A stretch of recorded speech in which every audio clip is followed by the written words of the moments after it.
লক্ষ্মীপুর সদর উপজেলার চরশাহী ইউনিয়নের জালিয়াকান্দি গ্রামের রাস্তা সংস্কারের দাবিতে মানববন্ধন করেছে এলাকাবাসী। বৃহস্পতিবার 4 সেপ্টেম্বর বিকালে চরশাহী ইউনিয়ন ডেভেলপমেন্ট ফাউন্ডেশন ও জালিয়াকান্দি এলাকাবাসীর ব্যানারে নতুনহাট এলাকায় মানববন্ধন অনুষ্ঠিত হয়।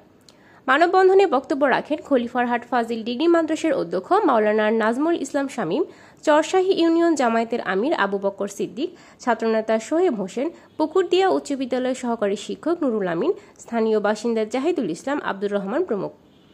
এ সময় বক্তারা বলেন, জালিয়াকান্দি গ্রামের নতুনহাট থেকে পূর্ব কল্যাণপুর পর্যন্ত আব্দুল মালিক সড়কটি দীর্ঘদিন পর্যন্ত অবহেলিত। চেয়ারম্যান মেম্বাররা বারবার আশ্বাস দিয়েও রাস্তাটি সংস্কার করেনি। এতে করে এই এলাকার মানুষের দুর্ভোগ বেড়েছে। তাই দ্রুত রাস্তাটি সংস্কারের দাবি জানান তারা। 12 নং চরশাহী ইউনিয়নের প্রান্তিক এলাকা 8 নং ওয়ার্ডের জালিয়াকান্দি গ্রামের অবহেলিত বঞ্চিত কর্দমাক্ত এই রাস্তা, যা মানুষের চলাচলের জন্য অত্যন্ত উপযোগী হওয়া দরকার, কিন্তু তা অবহেলিত, ঠিক কিনা? এই রাস্তা দিয়ে শিক্ষার্থীদের লেখাপড়ার জন্য নতুনহাট মাদ্রাসা, রামপুর উচ্চ বিদ্যালয়, প্রাইমারি স্কুল, চিদারকান্দি ফাজিল মাদ্রাসা, জোড়াতে ডিগ্রি কলেজ এর শিক্ষার্থীদের যাতায়াতের ক্ষেত্রে ব্যাহত হয়, যার জন্য শিক্ষার গুণগত মান উন্নয়নের রাস্তার প্রয়োজনীয়তা আছে কিনা? রোগীদের সেবার জন্য এই রাস্তা অনেক প্রয়োজন। আমাদের লোকদের জননিরাপত্তার জন্য সড়ক অত্যন্ত গুরুত্বপূর্ণ, কিন্তু এই সড়কটি অবহেলিত দীর্ঘ বছর। এই লোকদের অবহেলিত লোকদের মুখে হাসি ফুটাবার জন্য প্রশাসন, এলজিআরডি দায়িত্বে যারা আছেন, বিশেষ করে জেলা প্রশাসক সহ সকলে দৃষ্টিগোচর করছি। আমরা আর এই দুঃখ সইতে পারছি না। একটা হচ্ছে জেলা বর্ডার, আরেকটা হচ্ছে ইউনিয়ন বর্ডার। এই দুইটা বর্ডার থাকার কারণে আমরা এই এলাকার মানুষ কোনো সুবিধা পাচ্ছে না। বড় অফিস থেকে শুরু করে, তারপরে জেলা থেকে শুরু করে কোনো একটা সুবিধা আমরা এই এলাকার মানুষ কোনোভাবে ভোগ করতে পারছে না। আমরা যদি দেখি চাউলের কার্ডগুলো দেওয়া হয়, এখান থেকে এখানে আসার আগেই চাউলের কার্ডগুলো শেষ হয়ে যায়, কারণ এটা হচ্ছে প্রত্যন্ত একদম লাস্ট মাথা। তারপর হচ্ছে লক্ষ্মীপুর জেলা এবং নোয়াখালী জেলার বর্ডার হওয়ার কারণে আসলে আমাদের দিকে তাকানোর মতো আমরা তেমন কাউকে পাচ্ছি না। এটি অত্যন্ত জনবহুল একটি রাস্তা। এই রাস্তা দিয়ে বর্ষাকালে দীর্ঘদিন শিক্ষার্থীরা প্রতিষ্ঠানে যাওয়ার মতো কোনো সুযোগ থাকে না। এই জনপদের মানুষ যখন অসুস্থ হয়, কোনো সুচিকিৎসা নেওয়ার মতো তাদের সুযোগ থাকে না। তারা অত্যন্ত অবহেলিত।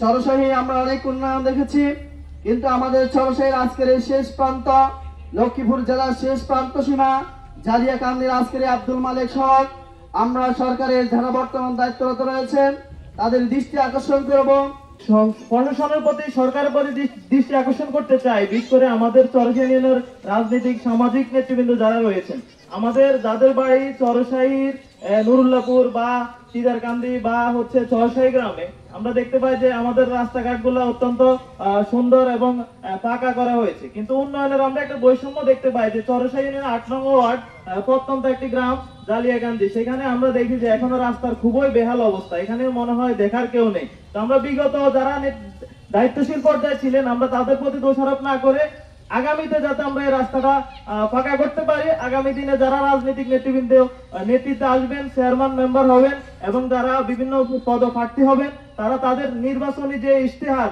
নির্বাচনী যে ম্যান্ডেট, সেটাই অবশ্যই আপনারা এই রাস্তার বিষয়টি অন্তর্ভুক্ত রাখবেন, সে অনুরোধ রাখছি। আমরা প্রশাসনের দৃষ্টি আকর্ষণ করছি, লক্ষ্মীপুর জেলার অত্যন্ত গুরুত্বপূর্ণ একটি ইউনিয়ন চরশাহী ইউনিয়ন। এই চরশাহী ইউনিয়নের অত্যন্ত অবহেলিত একটি ওয়ার্ডের অবহেলিত গ্রাম জালিয়াকান্দি। এই জালিয়াকান্দির রোড, রাস্তা, বিশেষ করে সকল বিষয় লক্ষ্মীপুর প্রশাসনকে আমরা দৃষ্টি আকর্ষণ করে বলবো যেন তারা নজর দেয় এবং এই রাস্তা সংস্কার অত্যন্ত গুরুত্বপূর্ণ বিষয়, যেন সঠিকভাবে তারা তদন্ত করে আসলে এই রাস্তা মেরামত করে এবং জনজীবন, মানুষের চলাফেরা থেকে শুরু করে সকল বিষয়ে যেন সুন্দর একটি রাস্তা নির্মাণ করতে পারে। তাই আমরা লক্ষ্মীপুর প্রশাসনকে আমরা দৃষ্টি আকর্ষণ করে আশ্বাস দিচ্ছে, ভোটের সময় আশ্বাস দিচ্ছে যে আমি যদি নির্বাচিত হই তাহলে প্রথমে রাস্তাটা আমি করে দেব, কিন্তু উনি আমাদেরকে আসলেই আমরা তীর্থে কাকের মতো তাকিয়ে রয়েছি, কিন্তু কোনো ফল পাই নাই। এরপরে আমাদের ওয়ার্ডেও আমরা দুইবার একই মেম্বার দুইবার নির্বাচিত হয়েছে, কিন্তু তার থেকেও আমরা কোনো সহযোগিতা পাই নাই। আমাদের এই এলাকাটা দালিয়াকান্দি, এই এলাকাটা দেখার মতো কেউ নাই, কারণ এটা চরসাই ইউনিয়নের দক্ষিণ প্রান্তে, এর পরে আর লক্ষ্মীপুর সদর নাই, কিন্তু অবহেলিত